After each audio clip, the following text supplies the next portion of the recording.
จะห้อมล้อมเราไว้ได้เพียงหน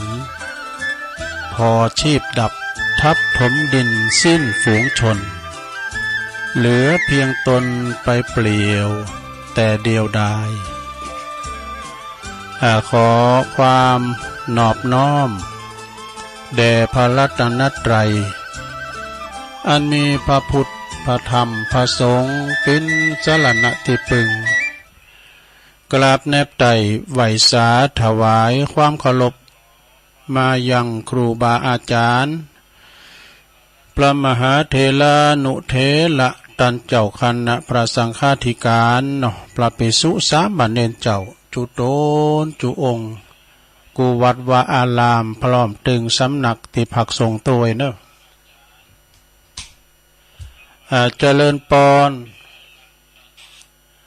มายังบรรดาพอออกไม่ออกศรัทธาตันสาธุชนนักศีลนักบุญคุณดีต่างหลายเนาะพอหลวงแม่หลวงพอลุงแม่ป่าฟังกันอยู่ต่างหอต่างเฮิน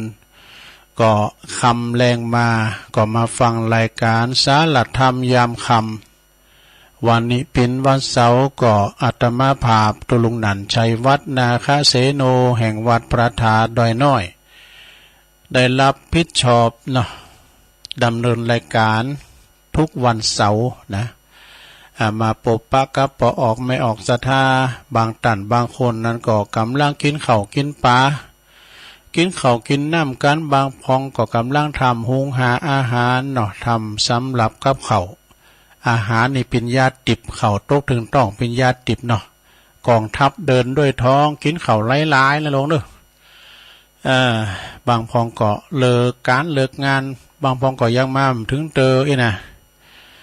ฉะนั้นวันนี้มาพบมาปะกันเป็นวันเสาร์ที่24มิถุนายนพุทธศักราช2566เป็นวันห่อด้วยเนื้อศรัทธาวันพรุ่งนี้ก็พลัมว่าเป็นวันพระวันศีลเนื้อวันศีล8 ค่ำซึ่งก็วันพรุ่งนี้ก็เป็นวันติดเนาะศรัทธาญาติโยมทั้งหลาย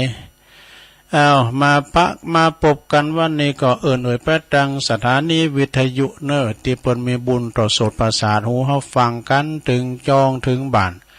ขอบคุณสถานีวิทยุแม่ขจารโมเดิร์นเรดิโอ FM เก่า 14.50 เนอเมกะเฮิรตซ์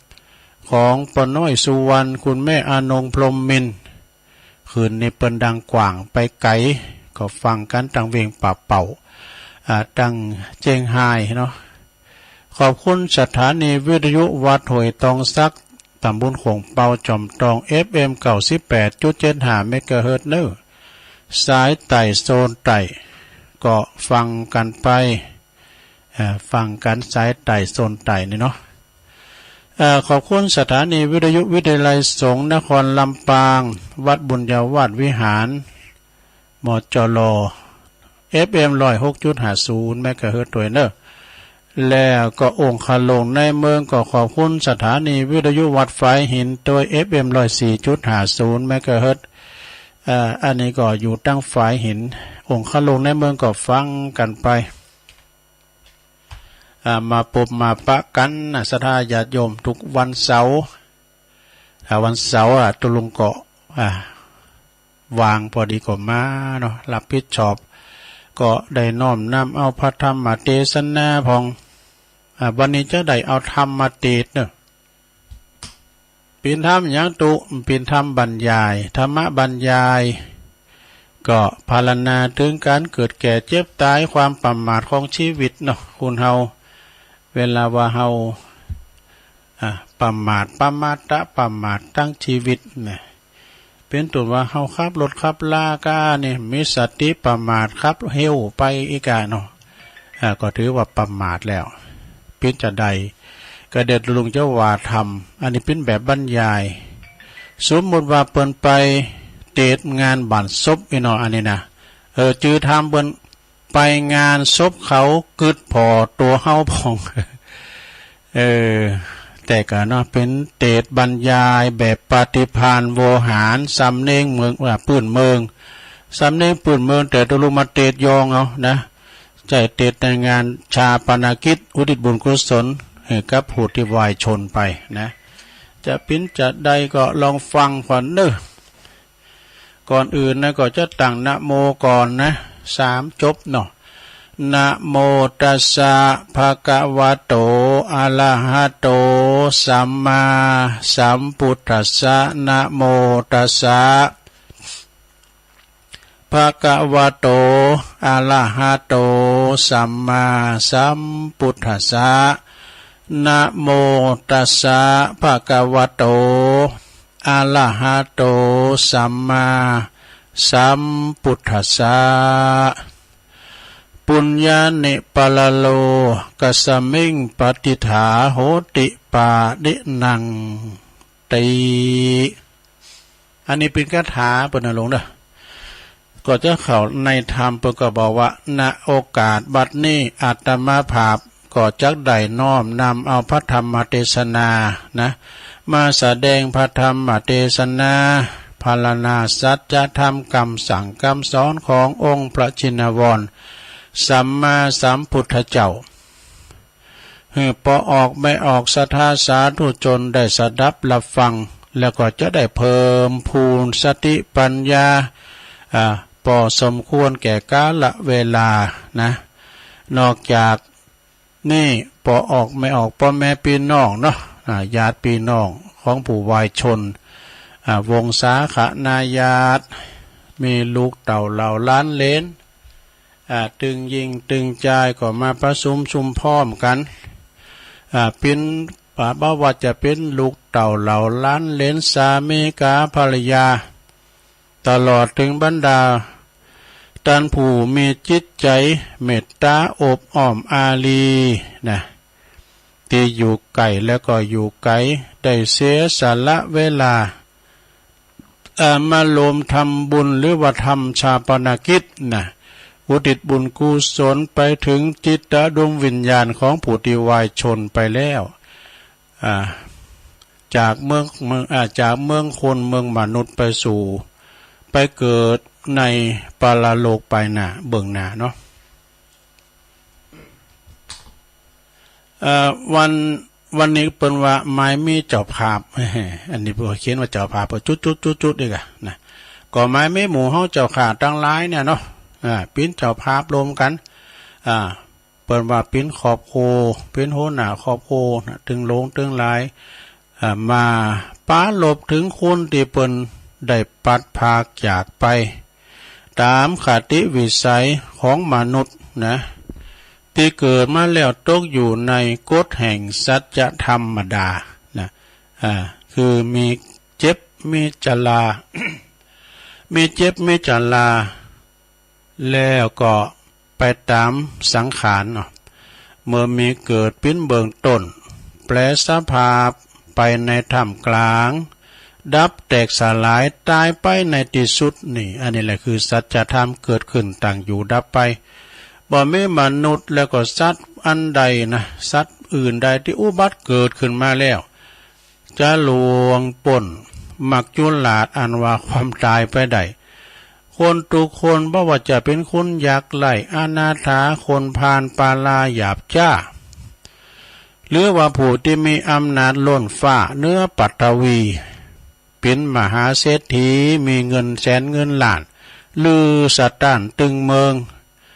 เป็นบัณฑิตเป็นนักปราชญ์ฉลาดปราดเปลืองเนี่ยก็บ่อาจจักหลีกเลี่ยงความตายไปได้นะสุดแต่องค์พระสัมมาสัมพุทธเจ้าของเฮานี่ก็ยังเข้าสู่นิพพานคือเสด็จดับขันธปรินิพพานไปนะนั่นเนี่ยนะบ่ว่าอยากดีมีจนคนรวยคนบ่รวยตุกไล่เขียนใจอย่างใดก็ตามนะเป็นพญามหากษัตริย์คุณกวาดถนนเมื่อถึงข้าวแล้วก็ไปเหมือนกันหมดเกิดขึ้นเท่าใดก็ตายเท่าอันเนาะสระว่าเปิ้นว่าตัวเกิดแก่เจ็บตายบางผู้บางตันเนี่ยอาจจะนึกคิดว่าหาเงินทองไว้หรอตอนเขาย่ำตายเลยนะหาเงินทองไว้นัก เอาไปฝากธนาคารไว้หลายๆจะได้สุขสบายยามเฒ่าก็ได้กันเนาะสุขสบายกับเฮามีเงินมีคำก็สุขสบายเนาะลูกเต่าก็จะได้ไปเรียนไปศึกษาเราเรียนที่แท้จริงนี่เป็นว่าที่แท้จริงแล้วเป็นว่าเพียงสุขแค่สุขทั้งกายสุขไปนอกโชคณะอีว่าดูแต่ว่าไปในจิตใจนั้นยังทุกข์ยังมหาศาลยังเป็นทุกข์มหาศาลไปในนะเป็นว่าปินมานเตียนลายกาดจิตตาเพราะว่าจิตแต่ซ้ำนึกแล้วอยู่ห้อนนอนตุกดูเป็นส่วนหนักเป็นส่วนหนักอยู่ห้อนนอนตุกไม่น้อยควรที่จะปุงตุกแล้วก็เฉยกูจะตายละทรัพย์เข่าของสมบัติภาษาทานทรัพย์สินสาลิงค้านไหนาปาตั้งมีหนักมีหลายอันใดก็เป็นของเฮาไอ้น่ะเนาะเวลาตายไปแล้วเอาไปบ้าได้สักอย่างลูกก่มไปโดยเฮาเมก่มไปโดยเฮายำตายก็โกงเงินโกทองจะสูญเสียหายไปโกผลไล่จะมาจีมาป่นมันเลยโกไปหมดนะตุกของคุณรวยเนาะโกประจะมากูมายืมนะแล้วก็ไม่ใช่เนาะหรือว่าหามาเต่าใด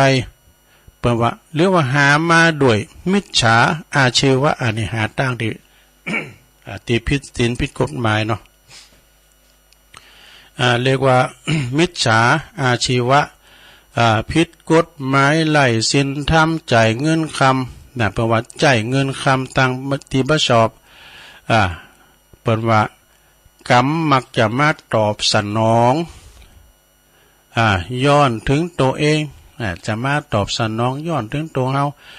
ข่าวลุ่งหนาหนังสือพิมพ์ก็ตามเมื่อถึงวันในนะว่าวางเว้นต้องจบชีวิตลงโดยวัยเพียง30-40 ปีอีกก็มีนะบ่ใจว่าตายโดยโลกาพยาธิโลกาโรคภัยไข้เจ็บยักษ์นะแล้วก็ความเฒ่าแก่ชรามรณะเพราะสินทรัพย์เนาะมรณะเพราะสินทรัพย์มรณะพอสินทรัพย์แล้วก็บ่เตาแต่นั้นนะก็บ่ป้อปิ้นถาดแห่งความโลภยื้อแย่งแข่งขันข่าฟันกูแข่งดูแย่งชิงมรดกตกอยู่ในความมืดบอดนะมืดบอดสติปัญญาถูกตัณหาอวิชชาห่อหุ้มเหมือนเมฆหมอกปิดบังแสงอาทิตย์แสงเดินนะต้องจบชีวิตโดยเป็นเดิมพันเอาชีวิตเป็นเดิมพันนะลงเด้อผลประโยชน์เหนือสิ่งใด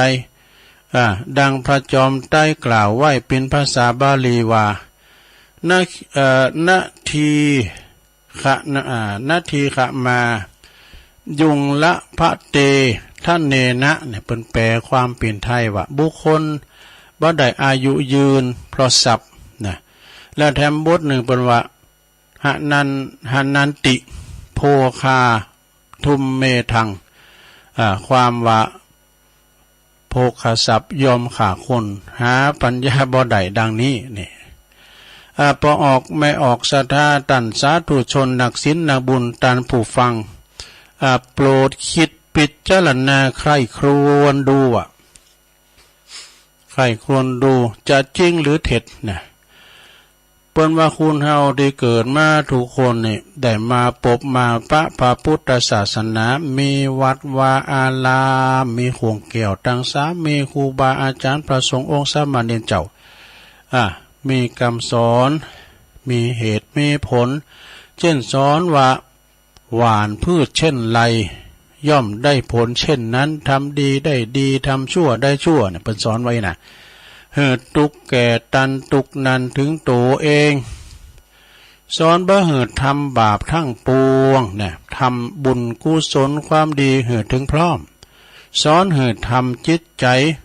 เหิดสะอาดผ่องใสว่ะนะแล้วก็โลมธรรมคำสอนทั้งหมดอยู่ที่ความไม่ประมาทขาดสติเนี่ยโลภรวมแล้วเพราะว่าบ่เหิดมีความประมาทเนาะเพราะชีวิตของคุณเฮานี่ น้อยคุณหนักจักถึง100 ปีน่ะที่จะถึง100 ปีนี่มีน้อยหนักดังบาลีเปิ้นกล่าวไว้ว่าอัปปังวัตตชีวิตังอิทังแปลความว่าชีวิตนี่น้อยหนักนะถูกชราครอบงำเข้าไปตลอดเวลาก็ครอบงำไปถึงมันเฒ่ามันแก่ไปเจ็บเป็นเย็นอุ่นไปน่ะหรือคำกลอนข่าวหำข่าวจ่อยบรรเทาเปิ้นว่าชีวิตหมิ่นน้อยจักปอ100 ปีเมินมีทีหาอยากแต่ใบนะอายุแต่100 ปีนี่ก็หาอยากเหมือนกันเนอะลงเนอะไผก็ขาได้100 ปีนะ100 ปีเตี้ยวได้ไปปิ้นแบบปิ้นตุกลาปิ้นตุกปิ้นลูกหลานนี่ก็ไปอย่างเนาะสัมพองฟังเปิ้นนะเปิ้นนั้นปันปอนของอายุได้120เนอะนะดูแล้ว120กัน120ในแตบติสลีผเสือนี่นะโอ้ผมไข่เอาก็ให้การวัดเตียวใดไปปิ้นนี่ก็ไปอย่างสิ้นจำก็ดีหูตาก็แจ้งใสสว่างได้ยินถนัดถนีก็ไปอย่างเนาะ120นี่ในพระพุทธศาสนาก็มีหลายนะนางวิสาขานี่ก็อายุ120กันนะพระมหากัสสปะเขาเนี่ยนะหลายตุนเนอะพอออกไม่ออกศรัทธาต่างหลายโดยเฉพาะคุณเมืองเฮาเนี่ยเพราะว่า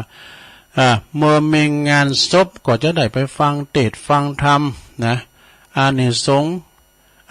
ส์ชาปนกิจศพเนี่ยเป็นเพลทำเมืองได้เนาะส่วนมากทีเดียวเนี่ยฟังพิธีทีมได้นะตามจารีตประเพณีคุณที่ตายผีที่คุณที่ตายเป็นผีเนี่ยจะได้ไปเกิดบนสวรรค์หรือว่าเทศให้คุณตายฟัง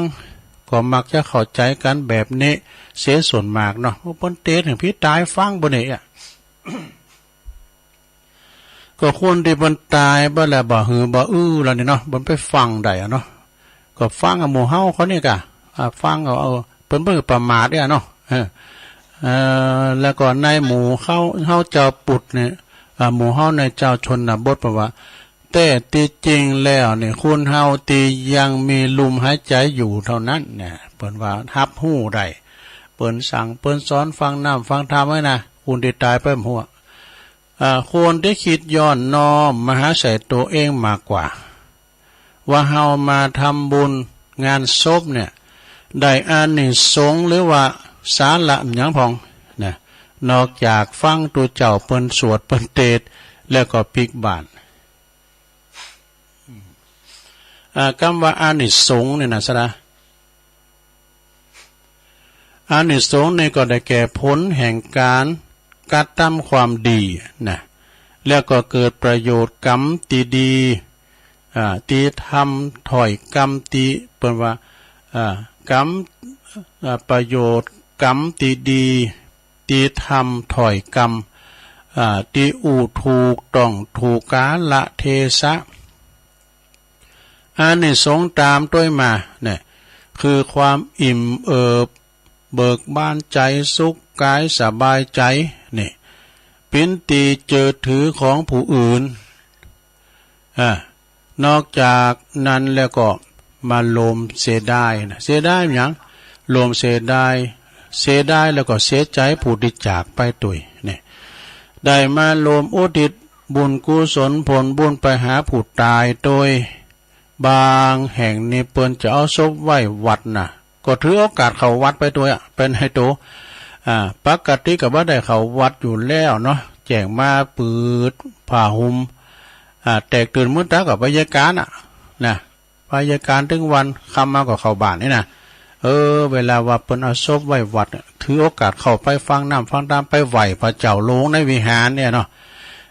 ยามอยู่ดีมีชีวิตก็บ่ได้ปะหันศาสนพิธีบางทีบางแห่งนี่พิษแผกแตกต่างกันนะการกินการต้านเนี่ยเหมือนกันนะมันก็เฉพาะถิ่นเปิ้นมีอ่านมาแต่ไทยเขาจะไปรู้อำนาจเพิ่มได้นะจะไปแล้วก็แสดงไมตรี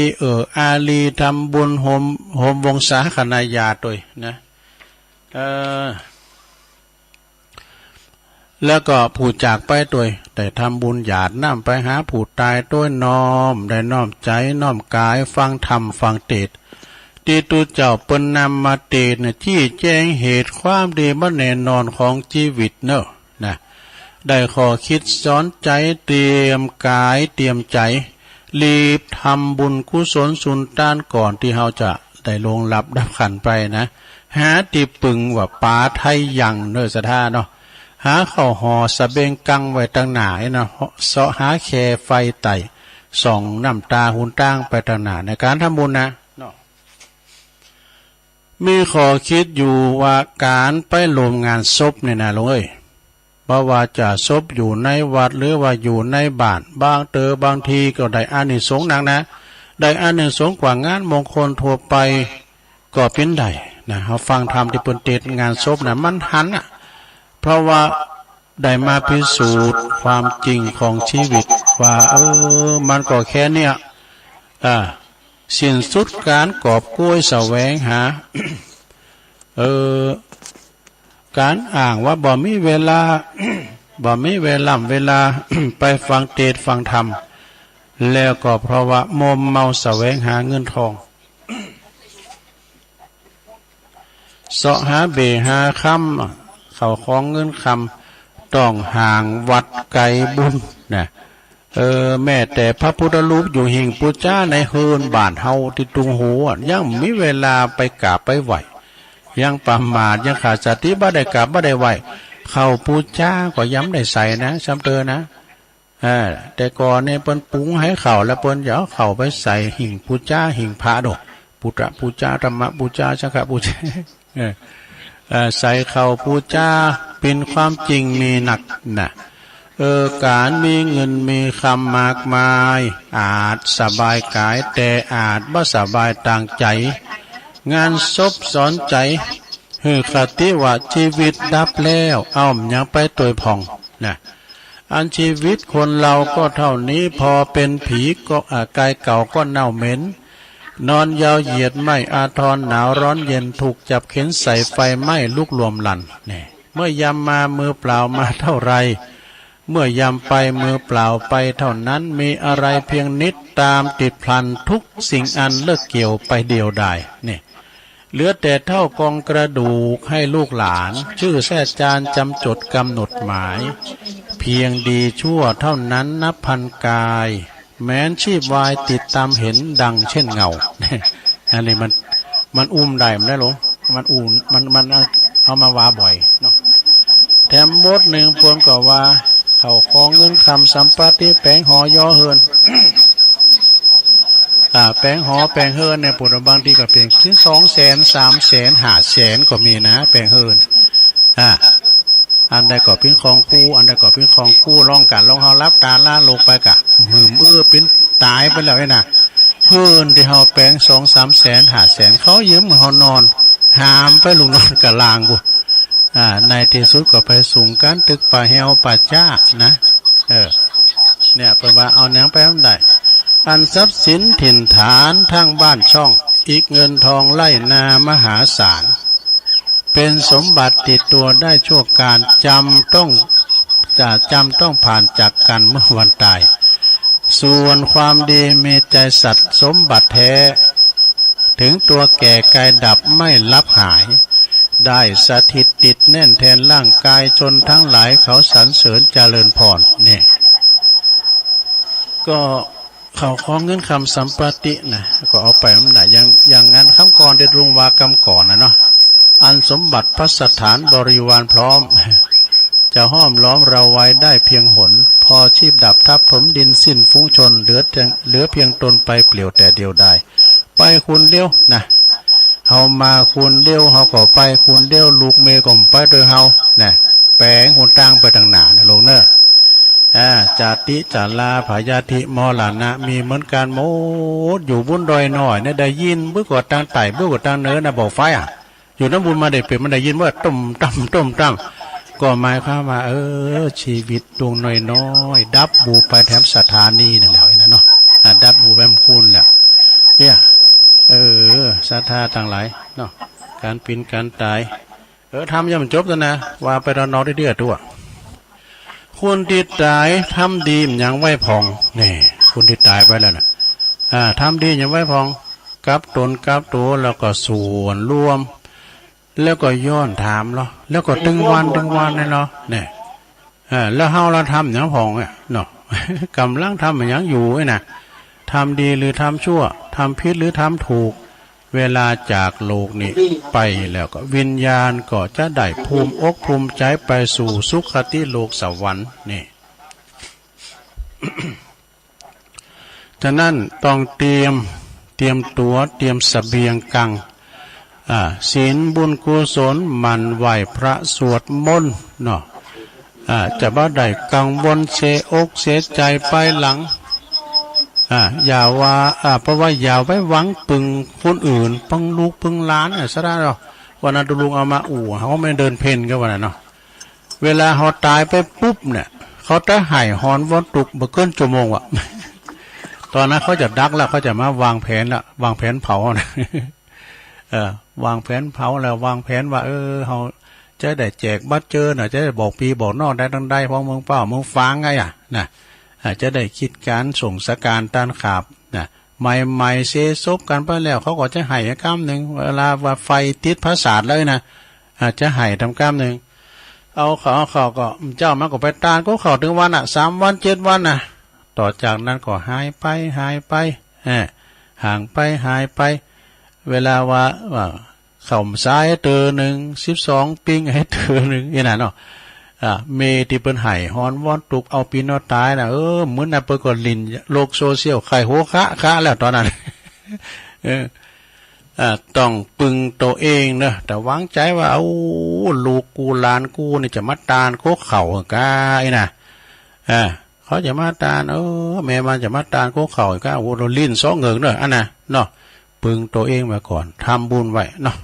แป้งเข่าไตเข่าทงแป้งเข่าหอพิษสเบงกังไปนะดังพุทธภาษิตที่ลิขิตไว้เบื้องต้นว่าปุญญานิปะละโลกัสสมิงปฏิฐาโหติปานินังบุญตั้งหลายที่เฮาทำไว้ในโลกนี้แล้วนะยอมติดตามเฮาไปสู่ปาลาโลกภายหน้าอย่างบ่ต้องสงสัยเหมือนประดุจจะดังเงาติดตามตนตัวเฮาไปนี่สาธุชนเมื่อได้หู้ชัดความเป็นจริงแห่งชีวิตบอกควรประมาทเนอะขโนโจมาอุปัจจคาเปิ้นว่าขันณเวลาอย่าเหือลวงเลยไปโดยไล่ประโยชน์นะจะเสียใจให้ภายหลังดังตีตัวลุงแสดงพระจะจบแล้วนี่แสดงพระธรรมเทศนาก็พอสมควรแก่กาลเวลาก็ขออำนาจคุณพระศรีรัตนตรัยสิ่งศักดิ์สิทธิ์ทั้งหลายในสากลโลกนี้ก็ดีจงได้มาปกป้องคุ้มครองรักษายังปอออกไม่ออกศรัทธาต่างหลายเนาะได้อยู่เย็นเป็นสุขปราศจากทุกโศกโรคภัยขอเจ็บไปหือมาไก่ขอไข่จะไปมากายอยู่ก้ำจูปูจาวาลาพุทธศาสนาไปเฮิงเมื่อนานนั่นจุงจักมีเนอะดังได้แสดงมาก็พอสมควรแก่กาลเวลาขอสมมุติอยู่ที่ลงปงไว้เป่งเต่าอีเอวังก็มีด้วยประการฉนี้สาธุสาธุสาธุเอาจบลงไปลงทำกล่อมนะทำกล่อมเอามาเราสู่จู้กันฟังนะลงเด้อแก่งอมแก่เงาไปนะถามแบบฉบับไป พินพระธรรมเทศนาเราสู่จู้กันฟังเปิดก็บอกว่าเฮาเบิ่งประมาทนะขาดสติก็หมั่นทำคุณงามความดีไว้อีกกันนะศรัทธาญาติโยมทั้งหลายอันนี้มีธรรมบทหนึ่งเนอะศรัทธาเปิ้นก็ถึงบอกไว้ว่า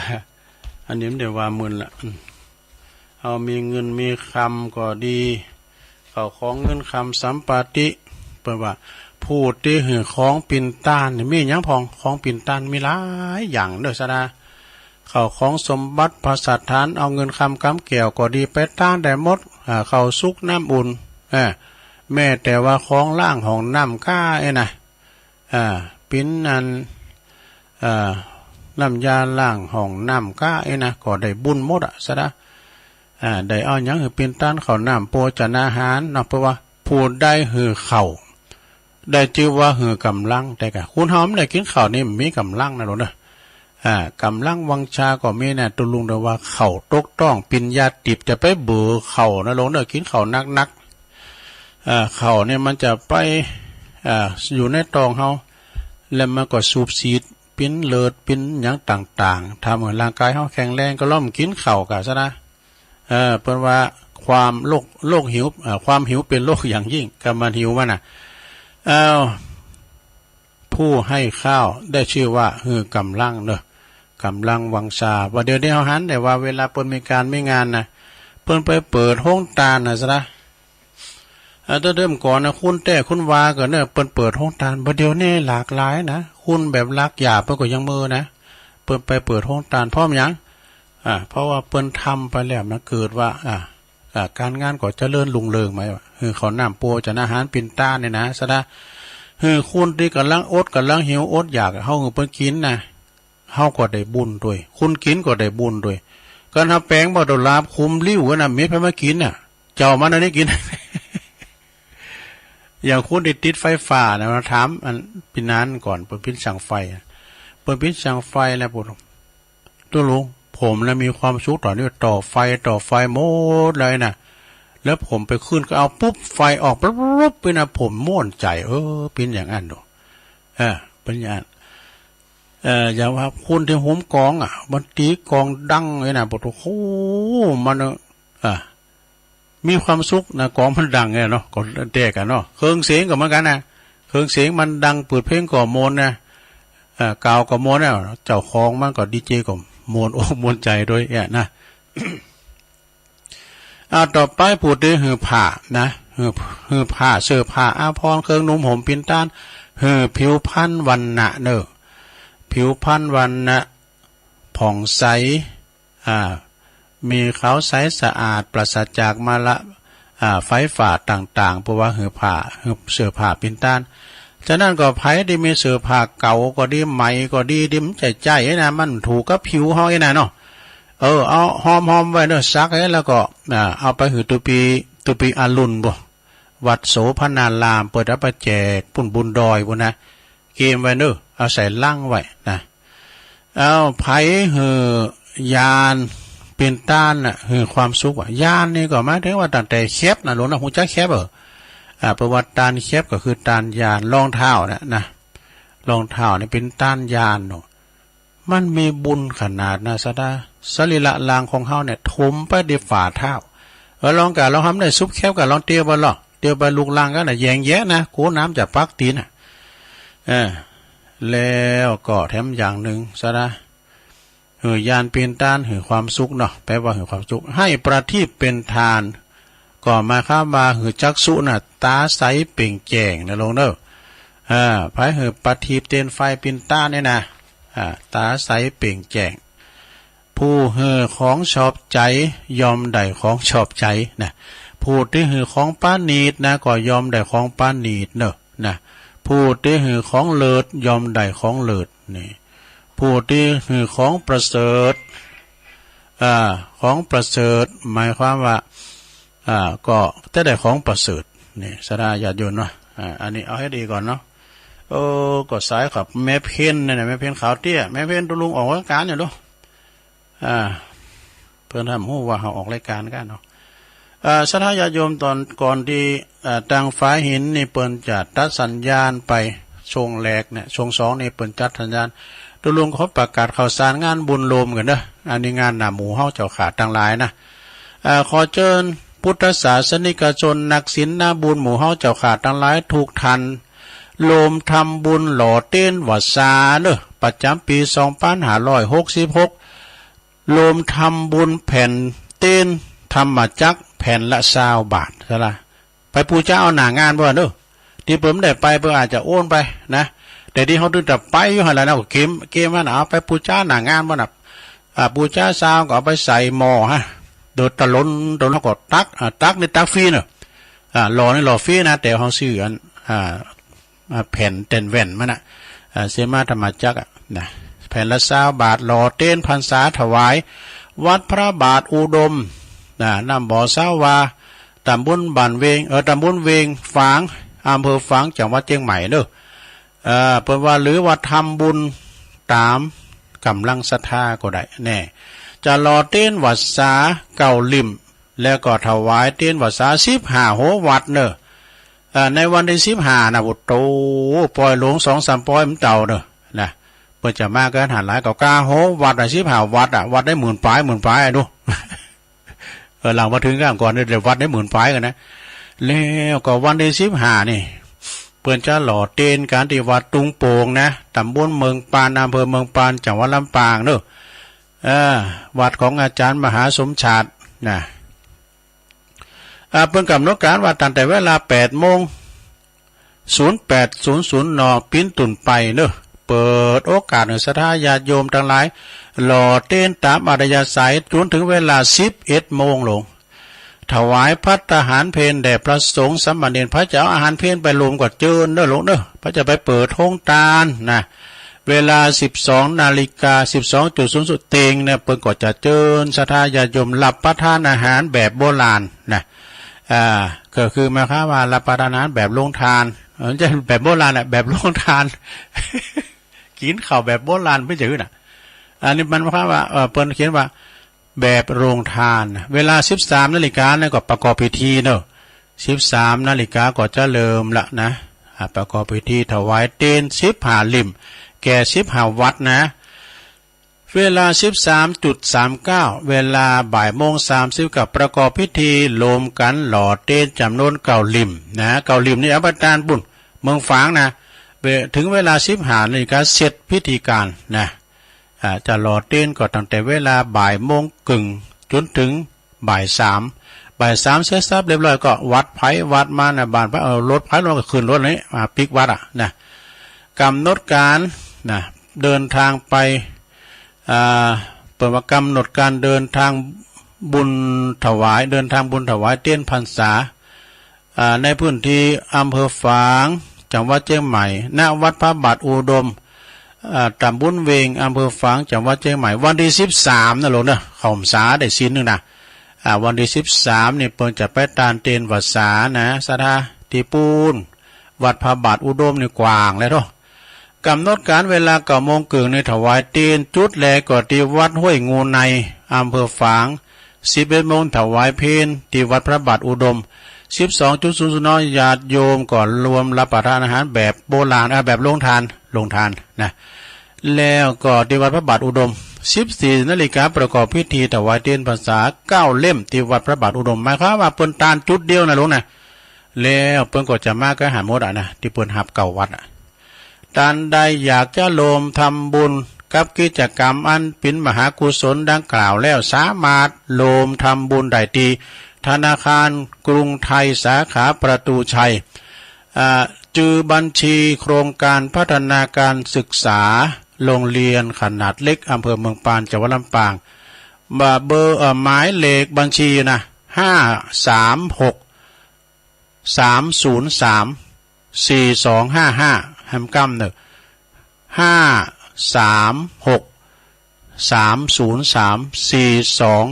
536-303-4255เนอะหมายเหตุปีหน้านี่ขอเชิญลมประกอบพิธีหล่อเต้นตีอำเภอเวียงป่าเป้านาที่วัดพระธาตุม่อนจอมพอนะปีหน้านี่จะไปปุ่นเนอะที่ครูบาดอยเนอะพระครูปฏิภาณธรรมทินนะแล้วก็กับนดไปตานถวายปุตตุไปทางอีสานโอ้โตเกาหลีนี่นะจะไปตานทางอีสานบนไหนซะนะเนาะเอาฉะนั้นก็ขอเชิญเนอะอันนี้โปรแกรมปีหน้าเนาะฉะนั้นก็ขออนุโมทนาเนอะกับศรัทธาญาติโยมทั้งหลายที่มากินมาทานโฮมกินโฮมทานด้วยกันเนาะศรัทธาเนาะก็เดี๋ยวจะประกาศโครงการอันนี้กันเนอะศรัทธาเนอะธรรมะสัญจรเพิ่นก็บอกว่า โครงการธรรมะตารางธรรมะสัญจรประจำปี2566เพิ่นว่าพร้อมกับตักบาตรข้าวสารอาหารแห้งตัวเนอะเปิดผู้อันด้อยโอกาสติดบ้านติดเตียงนี่นะแล้วก็เด็กอยากจน โดยสมาคมผู้สูงอายุอำเภอเวียงป่าเป่าอาจจะต้านการอาจจะฟังเทศน์ก็กับเวลาบ่ายโมงถึงบ่ายสามเนอะวันพุกนี้เนาะวันที่25กันเนาะ25มิถุนายนนี่ก็วันพุกอะ25 8ค่ำอ่ะเนาะที่วัดศรีสุพรรณเนอะเปิ้นจะมาเทศน์องค์เทศน์ก็ได้รับความเมตตาจากพระครูปริยัติชัยวัฒน์เนอะอันนี้เปิ้นก็มาออกรายการวันศุกร์วันพัดวันศุกร์นะเปิ้นจะเป็นองค์เทศน์เนอะแล้วก็วันที่10 กรกฎาคมแห่ม8ค่ำวัดโป่งเทวีอันนี้เมตตาท่านอาจารย์พระครูอภิวัฒนวิกรมเนอะเจ้าวัดปากตั้งเจริญพอเขาจะได้ไปแสดงธรรมเนอะวันที่10 กรกฎาคมที่วัดโป่งเทวี24 กรกฎาคมอันนี้ก็วัดสันมะเข็ดได้รับความเมตตาจากท่านพระครูอดิศัยธรรมโมภาสอันนี้ผมจะได้ไปเทศน์เนอะต่อไปวันที่วันที่8 สิงหาเนอะวัดห้างต่ำก็วัดหลวงพ่อเจ้าคณะอำเภอนะได้รับความเมตตาจากท่านพระครูไพบูลย์พัฒนาพิรักษ์นะแต่เป็นองค์เทศน์เนอะศรัทธาวันที่15 สิงหานี่ก็แฮม14ค่ำอันนี้ก็ที่วัดป่าแงะวัดครูบาสมานเนอะในเมตตาธรรมองค์เทศน์ก็พระครูบาชัยยาปัทภีเนอะครูบาชัยยาปัทภีชัยยะรัตนจิตนี่นะแล้วก็วันที่30 สิงหา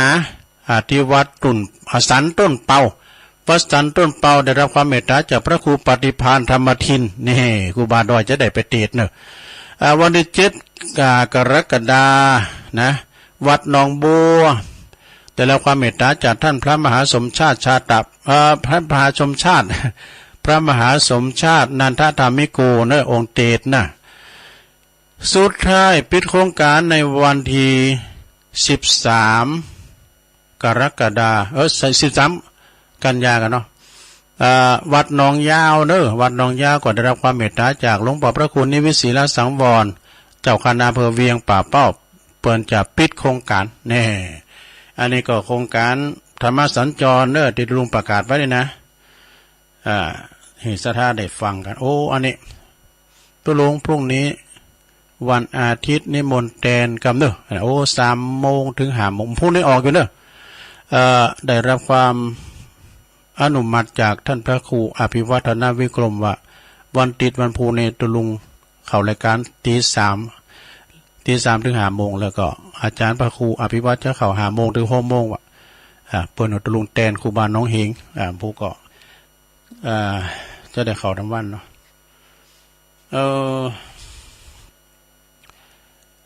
อันนี้ก็ได้ประกาศไปเนาะ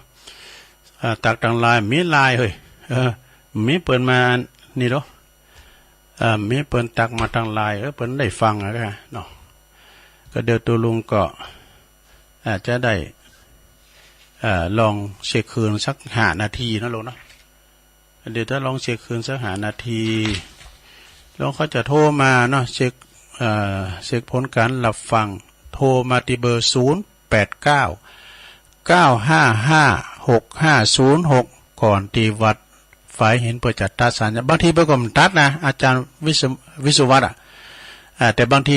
เปิดมีเจ้าของรายการเปิดมาเข่าเปิดก็จำเป็นต้องตัดเพราะว่ามันเป็นรายการเปิดนะองค์ขลุงในเมืองนะถ้าว่าองค์เตดเปิดมาองค์ที่เปิดมาเปิดก็เปิดก็โหลดยาวตุลุงตัวเองเนาะแต่ว่าถ้าเปิดมาเนี่ยเปิดก็เขาก็ได้ฟังคืนวัดปูนกะเวียงป่าเป่าไอ้ครับวัดห้วยตองซักเนี่ยเนาะ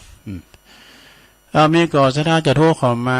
นะ0899555656สายแหลกเจริญปอนการรักษาเจ้าโยมแม่บอกคำตาจ้าเมียของน้องเจ้าแม่บอกคำเนาะเจ้าฟังตะลุงนะบุตรชีบงตาจ่างเนาะเจ้าคือมันห้อยตองซักชัดเจนดีดีก็ชัดเจนดีเนาะเจ้าดีตะลุงกับม้วน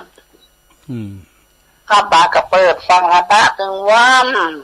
พวกเจ้าก็มาอยู่พวกเจ้าที่เจ้ากูตนกูองเลยฟังขอบคุณแม่บุคคำหลายๆเนอะ ตาจ่างเจ้าบุญ ฝน อา ตก กา อ่ะ ศไม่ฝนหอห่อนเนี่ย แต่ละการนี่ก็มีฝนเจ้าฝนในตกอยากตกเย็นน่ะเจ้ายินดีแม่บัวคำเด้อเจ้าขอบพระคุณเจ้า0899556506เมื่อแรงนี่สายแต่ปอกขึ้นมันหมดเจ้ามอกบ่าย3นี่ก็ยังขึ้นอยู่พองนะตอนบ่ายเดี๋ยวนี้เปิ้นกำลังทำหุงหาอาหารทำสำหรับกับข้าวเนาะเดี๋ยวเปิ้นก็มีเวลาฟังบางทีเปิ้นก็มีเวลาโทรอีกนะจบจากของตุลุงวันนี้ก็เป็นวันเสาร์เนาะฟังอาจารย์ท่านพระครูปริยัติรัตนโชติอาจารย์ท่านพระมหาเสาแก้วเปิ้นก็จะได้ออกรายการเวลา20:00 นถึง4:00 นนะเจริญปอนมาสักการครับหลวงพ่อกฤษเนาะอาจารย์ไอ้เมื่อกี้มีหอกเนี่ยทำหาหอกเลยเนี่ย ผมขำอาจารย์อาจารย์อู้ในโทรศัพท์ในมันก็แปลกผมขำนั่นแหละว่าบางทีผมก็ดีนะตอนเนี้ยบางทีมันก็สลับไปพ้องเพราะว่ามันลงกันแล้วอ่ะครับมัน6 โมงนี่ต้องเดี๋ยว7 โมง1 ทุ่มก็ฟังข่าวเนาะลงมาละขอบคุณนะหลวงพ่อก็สลับไปพ้องเจริญปองเจริญปองภาษาเจ้าตะลุงอันนี้ทำได้จ้าแม่เอ้ยวังมนเจ้าวังเหนือเจ้าแม่เอ้ยเนาะวังมนวังเนื้อเจ้าตะลุงจัดรายการไปมันเมินนะเจ้าถ้ามีคนฟังก็แล้วแต่คนฟังการคนฟังจะมีคนทั้งนักเจ้าทั้งกูตนกูโอ้ทั้งนั้นตุลุงกว่าตุลุงฟังตั้งงานครูบาเสน่ห์กาหลงกาฟังครูบาเจ้าคณะอำเภอฟังคุณทุกวงแหละแล้วเป็นถ่ายไม้นะถ่ายทอดออกมาการเสน่ห์กาหลงกระหม่อมใช่ป่ะจะหนักบ่ใครได้ทั้งเจ้าวันเนี้ยเนาะไปปักการปุ้นเตียนวัดมาตุงโป่งบ่เนาะเจ้าก็ไปอยู่ยินดีแม่เอ่ยนักๆเด้อเจ้าให้กำลังใจตุลุงนะเจ้าสาธุเจ้าไว้สาเจ้าแม่เอ่ยวังมนเนาะน้ำซ้ายทำเต้นก่อนเดินรอบ2เจริญปอนไว้สาเจ้าตุลุงนี่ทำได้จ้ะปักคอยใต้เจ้าแม่แดงตะล่อมเนาะแม่แดงเจ้าแม่แดงฟังเจ้าฟังตลอดแล้วก็มาให้โทรมาพี่ยังฟังปรากฏฟังก็ดีใจแล้วเนาะเจ้าฟังตลอดเนอะสบายดีแล้วเนาะสบายดียินดีแม่แดงนักๆเด้อเจ้าบุญรักษาเด้อสาธุบุญมาหยุ่นๆนะทำซ้ายนะ779เจริญปอนให้สาเจ้าตั้งได้ไหมแม่แก้วจำต้องคงเป้ามุสิเอเจ้าแม่แก้วเนาะคงเป้าได้ฟังถึงวันนะเด้อฟังกระทงข้าตานไม่ได้เนี่ยตันแล้วเหรอคงเป้าหมู่11เนาะแม่เลี้ยวเขาผมฟังกันนี่แม่เลี้ยวเขาแม่นวลก็นะเขาไม่ได้ถูอันน่ะหลุดไปละยินดีให้ได้อีกกันเนาะสดาเนาะ50 แล้วนี่เดี๋ยวมาปักกันรอบ2เด้อรอบ2มาปักกันนำกรรมเนาะเจริญปอน